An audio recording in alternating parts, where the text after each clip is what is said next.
అగ్రరాజ్యం అమెరికా ఆర్థిక మాంద్యంలో కూరుకుపోయిందా? 10 రాష్ట్రాలకు గాను 9 రాష్ట్రాల్లో మాంద్యం ఛాయలు కనిపిస్తున్నాయా? దేశంలో 22 రాష్ట్రాలు మాంద్యం కొరలో చిక్కుకున్నాయంటే అవుననే సమాధానమే లభిస్తోంది.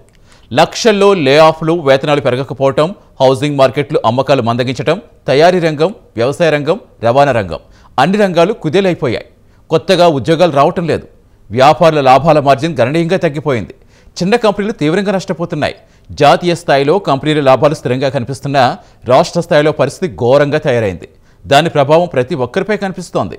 పరిస్థితి ఇలాగే కొనసాగితే అమెరికా మరోమారు ఆర్థిక మాంద్యంలో కూరుకుపోయే రోజు ఎంతో దూరంలో లేదని ఆర్థికవేత్తలు హెచ్చరిస్తున్నారు.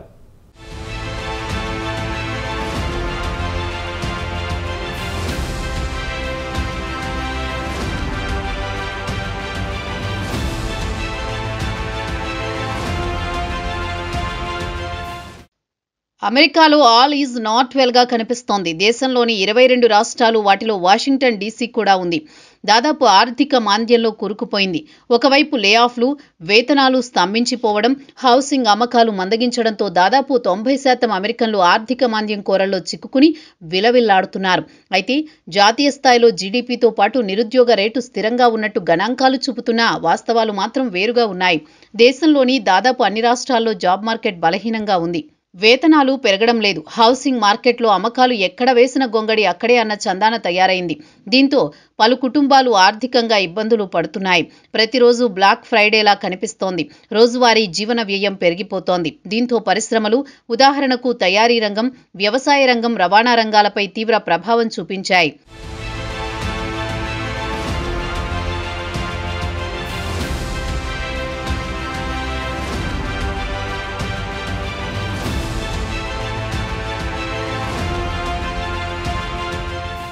ఇక హౌసింగ్ సెక్టార్ విషయానికొస్తే కొత్త ఇళ్లను కొనుగోలు చేయడం ప్రజలు ఎప్పుడో మానేశారు.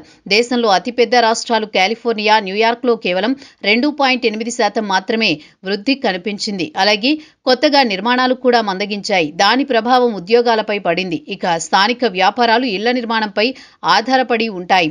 ఇళ్ల నిర్మాణానికి కావలసిన ముడి సరుకుల నుంచి సేవల వరకు అందించే కంపెనీలు ప్రస్తుతం డీలా పడ్డాయి.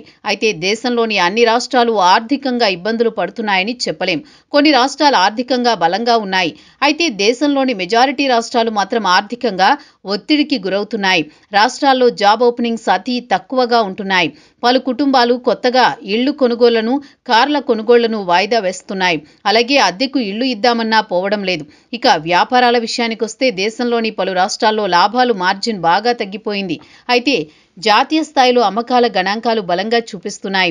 లాభాల మార్జిన్ పెద్దగా పుంజుకోవడం లేదు. ముఖ్యంగా తయారీ రంగం, రవాణా రంగం, హౌసింగ్ సెక్టార్లు డీలా పడ్డంతో లాభాల మార్జిన్పై తీవ్ర ప్రభావం చూపిస్తోంది. స్థానిక చిన్న వ్యాపారాలు, స్థానికంగా ఉండే వినియోగదారులపై ఆధారపడాల్సి వస్తోంది. ప్రజల వద్దకు కొనుగోలు శక్తి లేనప్పుడు దాని ప్రభావం వ్యాపారాలపై ఖచ్చితంగా ఉంటుందనే మాత్రం వాస్తవం.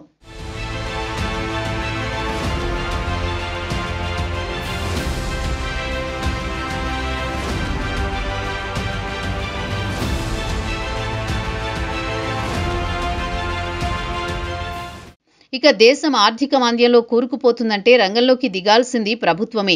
ఆర్థిక వ్యవస్థను గట్టెక్కించాలంటే మౌలిక రంగాలపై పెద్ద ఎత్తున పెట్టుబడులు పెట్టడం, వ్యాపారులకు ఇన్సెంటివ్లు ప్రకటించడం, కొత్తగా ఉద్యోగాలు కల్పించాల్సిన బాధ్యత ప్రభుత్వానిదే. అయితే కొన్ని రాష్ట్రాలు ఆర్థికంగా బలంగా వృద్ధి చెందుతుంటే మెజారిటీ రాష్ట్రాలు మాత్రం మాంద్యంలో చిక్కుకున్నాయి. క్రమంగా నిరుద్యోగ సమస్య పెరగడం, ఆదాయం తగ్గిపోవడం, హౌసింగ్ మార్కెట్ బలహీనపడ్డంతో రాష్ట్రాలు ఆర్థికంగా ఒత్తిడికి గురవుతున్నాయి. దీని ప్రభావం నేషనల్ జీడీపీ వృద్ధి రేటుపై ప్రభావం చూపుతుంది. ఇక రాష్ట్ర స్థాయిలో మాంద్యంలో కూరుకుపోతే దేశంలోని లక్షలాది మంది ప్రజలు ఆర్థికంగా తీవ్ర ఇబ్బందులు పడాల్సి వస్తుంది. గ్లోబల్ డిమాండ్ తగ్గడంలో అతి పెద్ద ఫ్యాక్టరీలకు ఆర్డర్లు తగ్గుతాయి. ఉత్పత్తి మందగిస్తుంది. అదేవిధంగా సప్లై చైన్ ఇష్యూలు కానీ, పెరిగిపోతున్న ముడిసరుకు ధరల వల్ల కూడా ఉత్పత్తి తగ్గుతుంది. దీంతో కంపెనీలు కొత్తగా రిక్రూట్మెంట్లు తగ్గిస్తాయి. దాని ప్రభావం రాష్ట్ర స్థాయి ఆర్థిక వ్యవస్థపై తప్పకుండా ఉంటుంది.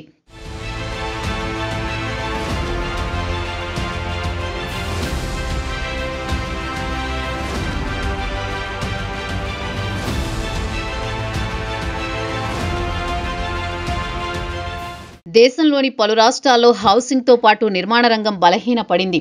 కొత్తగా ఇళ్లను కొనుగోలు చేసే వారి సంఖ్య గణనీయంగా తగ్గింది. దీంతో కొత్తగా నిర్మాణాలు తగ్గాయి. దీనివల్ల కొత్తగా ఉద్యోగాలు సృష్టించలేకపోతున్నాయి. నిర్మాణ రంగంపై పలు వ్యాపారాలు, సప్లయర్స్ ఆధారపడి ఉంటారు. వారంతా ఆర్థికంగా ఇబ్బందులు పడాల్సి వస్తుంది.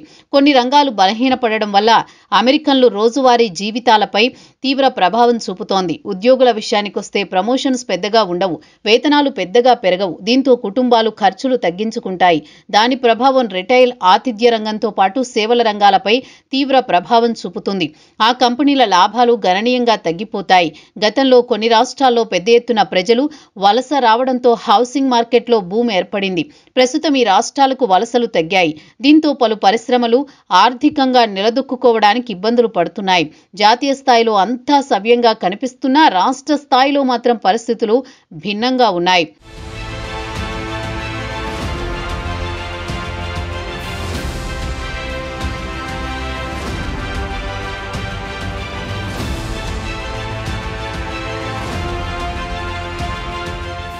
ఇక కుటుంబాల్లో పెద్ద పిల్లలు ఉంటే వారికి ఉద్యోగాలు లభించడం కష్టం. ముఖ్యంగా తయారీ రంగంతో పాటు వ్యవసాయ రంగంపై ఆధారపడ్డ రాష్ట్రాల్లో ఈ సమస్య ఎక్కువగా ఉంటోంది.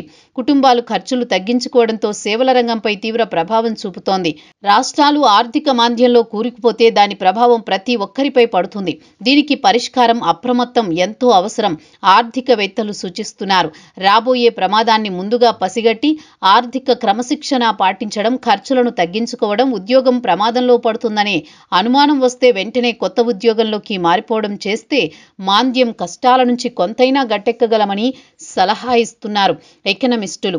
ఇక వ్యాపారుల విషయానికొస్తే పలు రాష్ట్రాల్లో వ్యాపారాలు ఉన్న కంపెనీలు స్థానిక ఆర్థిక పరిస్థితులను బట్టి అక్కడ దృష్టి పెట్టాలని, స్థానికుల అవసరాలను బట్టి మార్పులు చేర్పులు చేస్తే కాస్తో కూస్తో గట్టెక్కగలరని చెబుతున్నారు ఆర్థికవేత్తలు.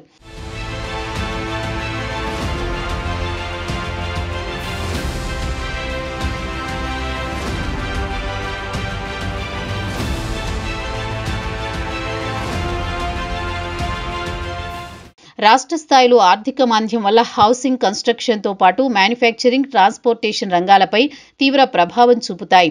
దానివల్ల సప్లయర్స్తో పాటు లాజిస్టిక్ కంపెనీలు, సర్వీస్ ప్రొవైడర్స్ వ్యాపారాలు దెబ్బతింటాయి. స్థానికంగా డిమాండ్ తగ్గడంతో ప్రాజెక్టు పనుల్లో జాప్యం జరుగుతుంది. క్యాష్ ఫ్లో తగ్గుతుంది. దీంతో ఈ రంగాలపై ఆధారపడ్డ వ్యాపారాలు దెబ్బతింటాయి. ఇక చిన్న వ్యాపారుల విషయానికొస్తే సాధారణంగా స్థానిక వినియోగదారుల అవసరాలను బట్టి వారి వ్యాపారాలు కొనసాగుతాయి. వినియోగదారుడు ఖర్చులు తగ్గించుకుంటే చిరు వ్యాపారులు ఆర్థికంగా దెబ్బతింటారు. స్థానికంగా కంపెనీలు లేఆఫ్ చేసినా లేదా ఆదాయం తగ్గినా దాని ప్రభావం స్థానిక వ్యాపారుల రెవెన్యూపై తప్పకుండా ఉంటుంది. దీంతో వ్యాపారులు మారుతున్న ట్రెండ్ను బట్టి తమ లొకేషన్లను మార్చుకోవడంతో పాటు ఖర్చులను తగ్గించుకోవడంపై ఫోకస్ పెట్టాలని సూచిస్తున్నారు ఎకనమిస్టులు.